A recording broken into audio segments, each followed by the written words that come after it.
Velkommen til modul 3. I dette modul viser vi dig et eksempel på en optagelse af anamnese på en patient i akutmodtagelsen.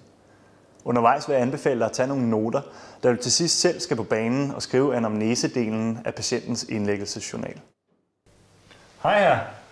Jeg hedder Simon Melker. Jeg er lægestuderende her på afdelingen, og jeg er kommet her for at optage din journal.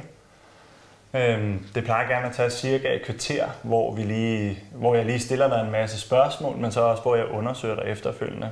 Er du klar på det? Ja. Kan jeg lige til at begynde med at bede om dit navn og CPR-nummer? Ja, Søren Simonsen. Ja. 14 05 41 18 95. Yes. Søren, jeg kommer lige til at sidde og tage lidt noter undervejs også, og jeg har lidt skema at køre af, men det er sådan set bare for at sikre mig, at jeg ikke kommer til at glemme noget undervejs. Og du er selvfølgelig også meget velkommen til at stille spørgsmål, hvis du har et eller andet at byde ind med, ikke? Ja. Okay. Så til at starte med, hvad er det, som bringer dig herind i dag? Jamen, det er forværret vejrtrækning. Ja. Ja. Jeg ved ikke, hvad ord jeg skal sætte på, men altså, det jeg plejer at kunne klare i hverdagen, det går slet ikke. Nej. Hvad tænker du på her? Jamen altså, jeg er bekendt med kol og plejer at kunne klare mig, og det har været helt håbløst de sidste par dage. Ja. Og jeg tager min vante medicin, og... Hvad er det for noget medicin? Det er Spiriva. Mhm. Og så efter behov, så tager jeg min nødløsning her, Ventolin, og der er ikke noget af det, der hjælper. Okay. Og hvor længe sagde du? Et par dage, det har stået Ja, på? og jeg får, det ved jeg jo, 2-3 dage, ja. Ja. Og så, jeg hoster rigtig meget, altså mere end normalt, og jeg får ikke sove om natten. Men det lyder ikke så rart. Kan du fortælle noget mere om den hoste? Ja, ikke udover, at den er særdeles kraftig. Altså, det er som om, at lungerne er på vej op, når jeg hoster. Ja, kommer der noget slim med op? Ja, der kommer gul slim med op. Okay. Gør det ondt, når du hoster? Ja. Hvor gør det ondt henne? Ja, det går. Det er i brystet. I brystet? Ja. Ja. Gør det også ondt, når du ikke hoster? Nej. Nej. Hvordan, når du går rundt, gør det ondt der så? Nej. På vej op ad trappen for eksempel? Nej. Nej. Har du oplevet tidligere, eller nu her, at det føles som om, at det slår lidt anderledes, eller? Nej, det gør det ikke. Nej. Så det er kun, når du hoster, det gør ondt? Ja. Okay. Hvordan med feber? Har du haft det? Ja, jeg så det i morges. 38,4 var den. 38,4. Ja. Så bare lige for at opsummere, du kommer ind, fordi du har fået en forværring af din kold, og det har sådan været et par dage undervejs, så du hoster meget voldsomt om natten, også med noget slim, Ja. som der kommer op. Og så ellers så plejer du at tage din vanlige medicin, din Spiriva og din Ventolin, ikke? Ja, det er rigtigt. Okay. Så tror jeg, at jeg har styr på, hvad der bringer herind i dag. Men jeg vil også gerne stille dig nogle andre spørgsmål om dit øvrige helbred, for at sikre mig, at vi ikke overser noget, sådan så vi behandler dig ordentligt. Så jeg kunne godt tænke mig at vide, har du været indlagt tidligere på grund af din kold? Ja, altså nogle gange har jeg været. Ja. Hvornår var du det sidst? Ja, senest det var cirka 2 måneder siden. Ja. På Mallorca. Okay. Hvordan kunne det være? Jamen, jeg var løbet tør for medicin og havde det ikke godt, så jeg blev indlagt for at blive stabiliseret. Har du ellers været indlagt på grund af noget andet, ud over din kold? Nej. Jo, forresten. Ja. For et par år siden blev jeg indlagt. Jeg har været i færdselsuheld og brækket benet. Ja. Som jo aldrig er blevet rigtig godt. Men det har jeg sådan ligesom lært at leve med. Ja, hvad tænker du på med godt? Ja, men det generer mig lidt i min gang, altså. Okay. Men det er ikke noget, vi skal... Nej, jeg har lært at leve med det. Okay. Udover kold, fejler du så noget andet også? Ja, jeg lider af diabetes. Diabetes 2. Yes. Hvor længe har du haft det? Men en 15 år. Okay. Hvor går du til kontrol henne? Jeg går hos egen læge. Hver 3. måned. Hver 3. måned. Hvordan går det med blodsukkerne? Jamen, han siger, det er fint. Så det stoler jeg på. Ja, det er godt at høre. Så ud over kold og ud over type 2 diabetes, fejler du så ellers noget? Nej, jeg synes, det er rigtigt. Ja. Ja, det synes jeg. Ja. Okay. Jeg vil gerne lige sikre mig, at jeg har det hele med. Så jeg kunne forstå, at du var indlagt på Mallorca for cirka 2 måneder siden, på grund af noget forværring af din kold. Ja. Og at du for et par år siden var ude for et færdselsuheld, hvor du brækkede benet og stadig har lidt gener ved gang. Det er rigtigt. Men at vi ikke lige umiddelbart skal gøre noget ved det. Nej, det synes jeg ikke. Og så kan jeg forstå, at du har type 2 diabetes og har haft det de sidste 15 år og går til kontrol hos egen læge. Ja, Og det går godt med dine blodsukker. det siger lægen. Ja. Så kunne jeg godt tænke mig at høre lidt om allergier. Allergier, det er noget, du fejler, lider? Allergi. Jeg tåler ikke penicillin. Nej? Hvad sker der, hvis du får? Men jeg slår ud over det hele. Ja? Altså udslet? Ja. Ja. Hvordan med morfin? Ja, det tåler jeg heller ikke. Jeg får kvalme og kaster op af det. Okay. Nu sagde du her, at du lider af kold, og du lider af diabetes. Ja. Er det noget, som også er i din familie? Nogle arvelige sygdomme der? Nej. Ja, altså min bror lider af diabetes. Ja. Hvordan er der nogen, der har nogle hjerteproblemer? Nej, det er ikke noget, jeg ved om i hvert fald. Nej. Hvad med nogle stofskifteproblemer? Kender du noget til det? Intet. Nej. Tror det ikke. Nej. Nej.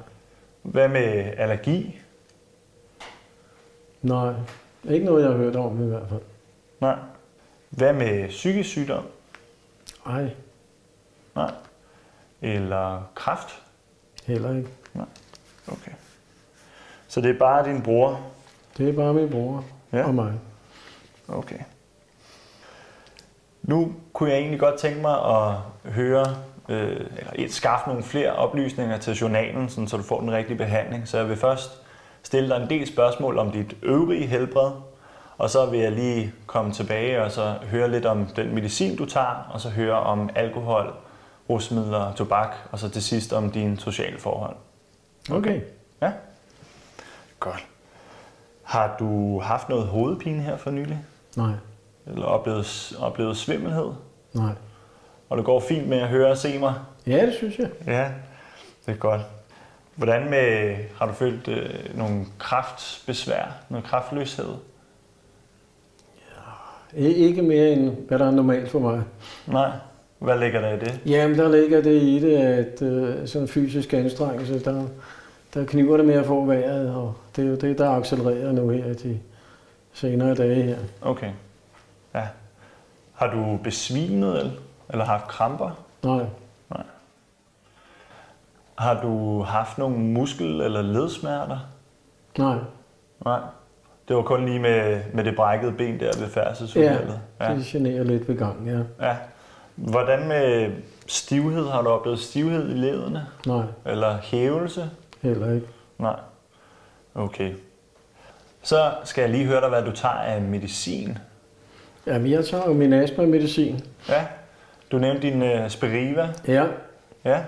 Den er fast, og så er der den her fyr her. Ja. Efter behov.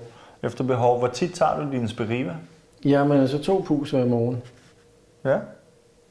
Og så den anden efter behov. Ja. Tager du andre ting? Ja, jeg har en medicinliste, så kan du se. Okay, perfekt. Der står det hele i. Ja. Jamen, den skal vi lige gennemgå sammen så. Ja, okay. Alright. Så jeg kunne se her, det var inhalation Spiriva, 2 pust hver morgen mod kold. Ja. Inhalation Ventoline efter behov mod kold. Ja.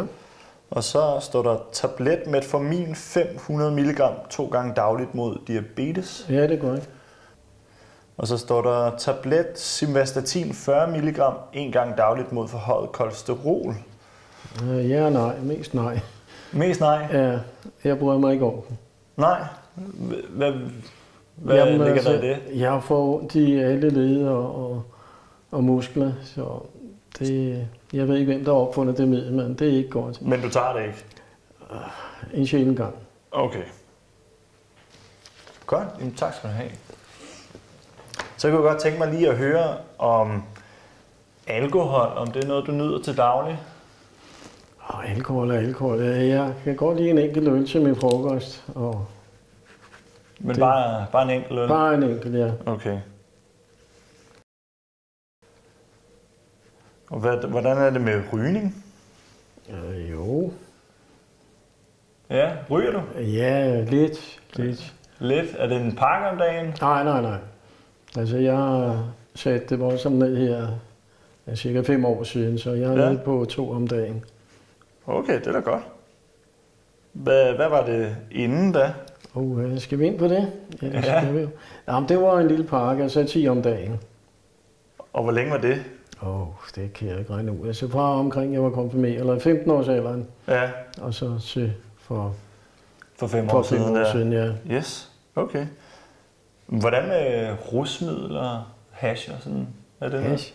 Nej, det er for gammel til. Nej, sådan noget. Det har jeg aldrig prøvet. Okay, men jeg skal jo spørge. Okay. Ja, det er godt at høre.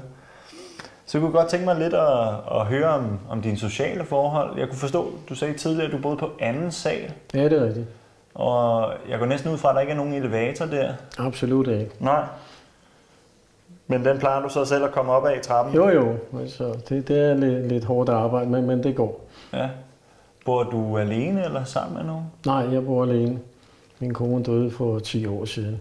Okay, det er jeg ked af at høre. Men klarer du dig selv så? Ja, det var mig, der stod for det huslige, kan man sige. Okay. Og det gør jeg så stadigvæk jo. Ja. Hvordan med børn? Har du børn? Jeg har 2 døtre. Ja? Og de er så bosiddende i Jylland. Okay.